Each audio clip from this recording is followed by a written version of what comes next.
Have you ever wondered if just hooking up is more work than maintaining a normal friendship with someone of the opposite sex? My name is Katie Chastain, and the topic that I researched was whether or not friends with benefits requires relational maintenance, and if so, to what degree. The thesis that I found was, because friends with benefits is simply hooking up, is it easier or harder to maintain than a normal friendship? So, the three topics that I will be discussing today are relational maintenance, attachment styles, and the scales used to measure all this. The article that I found was titled Relational Maintenance Behaviors of Friends with Benefits, Investigating Equity and Relational Characteristics. This was by A.K. Goodboy and S.A. Myers. So, relational maintenance is defined as any action that helps to keep a relationship.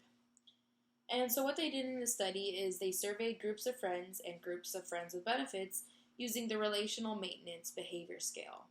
This measures the pairs and see how they keep a steady relationship.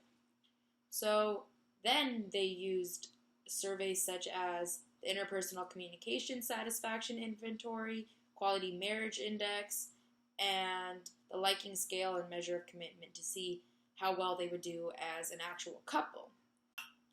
So this expands upon Chapter 8, which is attachment styles, and a friends with benefits relationship has high physical attachment but low emotional attachment.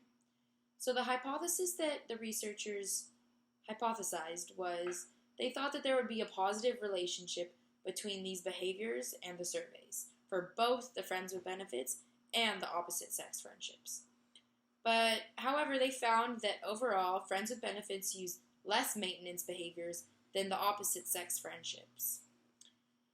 So this kind of relates to a friends with benefits that I had. I felt as if we lacked communication, and we would have conflicts, but not talk about them because that friends with benefits are easier to handle than regular friendships and because so I of think the low correlation between researching relationship this makes me status think and maintenance. that friends with benefits This means is that just friends with less than a benefits friend. are just I mean, less it work takes than way more regular maintenance friendships to with somebody of the opposite satisfy a sex. friendship rather than a friends with Finally, benefits this leaves us with the relationship. point that friends with benefits So, in are simply conclusion, easier to maintain because of The the researchers lack of found that emotional friends with communication benefits are easier to between handle partners.